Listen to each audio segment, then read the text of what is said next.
welcome back, Dr. T, Dr. Bubbs. How are you doing? I'm doing pretty good. How are you doing?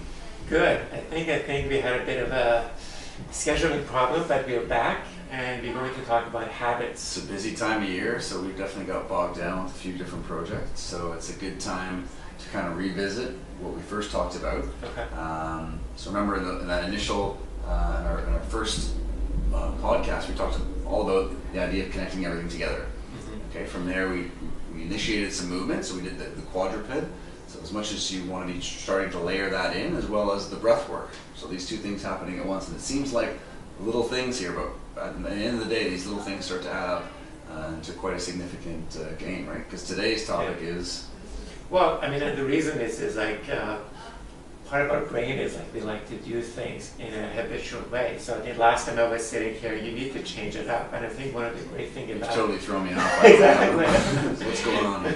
So one of the cool things is like, I think with CrossFit is like they constantly change it up, right? Which I think is a little bit too much. And I think at the other end of the spectrum, people just develop a routine. They always like stretch their hamstring, they stretch their quads in the same way over and over again, right? So I think one of the cool things is like, especially in terms of upregulating the body, that we need to have some disruptive way of like doing what we're doing, right? Absolutely. I mean, you just think of how people get stuck into sitting at their desk all day long, and that's just the constant same stress on the same areas of the body all day long, right? There's not enough variation here. It's crazy.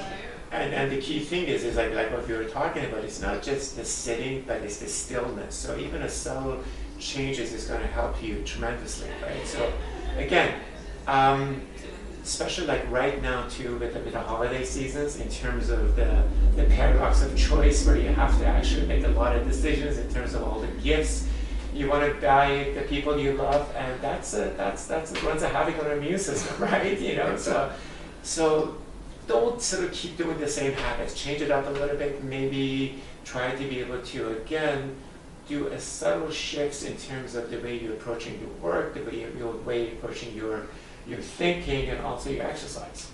Yeah, because one of the biggest things is most people would, if you poll people, they would say, well, it's not good or advantageous to do the same workout routine every single day, right? You're not going to get the gains yet. We tend to eat the same way every single day. Yeah. We tend to take the same amount of caffeine in, the same amount of coffees or black teas, etc. in every single day. So we're really not getting enough variation overall, right?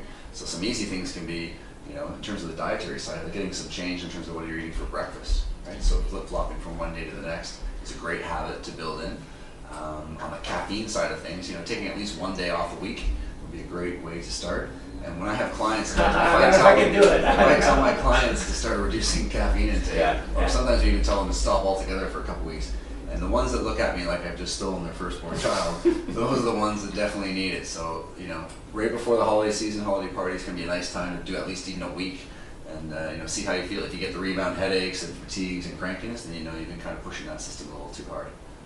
It's going to be uncomfortable, but it's definitely beneficial. And one of the other things that, you know, I remember that I read is that human beings, we like to do the familiar things. We don't like to do the right things, right? So you got to be able to sometimes just say, okay, yeah, I'm used to it, but let me just change it up a bit. And that's a great point, because that uncomfortability is the key point. Even when you're on like a weight loss program or something, and people say, well, I tried it, but I started to get a little edgy and not feel so well.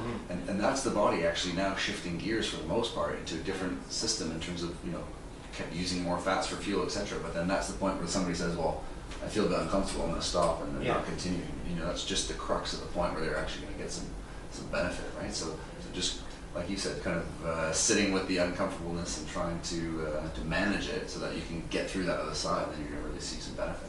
And then honestly, I think one thing is like we both are trying that as well, and we like to engage in things that is challenging, that really makes you question why you're doing it, but it is awesome. And I think that, you know, but in terms of how much it causes your brain to be able to create new pathways, and then after that comes like this state of flow, then you really generally feel good about yourself, and this is something you can't fake, right? You know, because you know you have to work for it, right? For sure.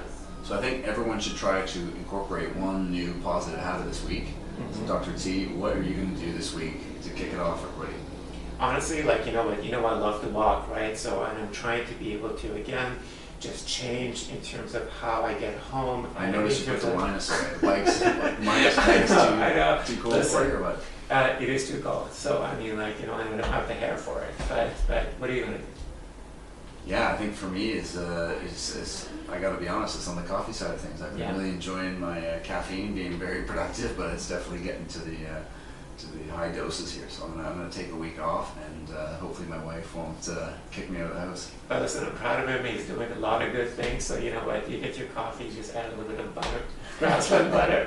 Tune in next week, see how I did. So, and I think next time we're gonna have Dr. Wiley, and we're gonna talk about pelvic floor, because I think it's just me and you talking about pelvic floor is not gonna be a for good sure. thing. So it's gonna be all about the core next week. But yeah, until then, and find that one habit that you're gonna change, and let us know what that is for next week. All right, thank you.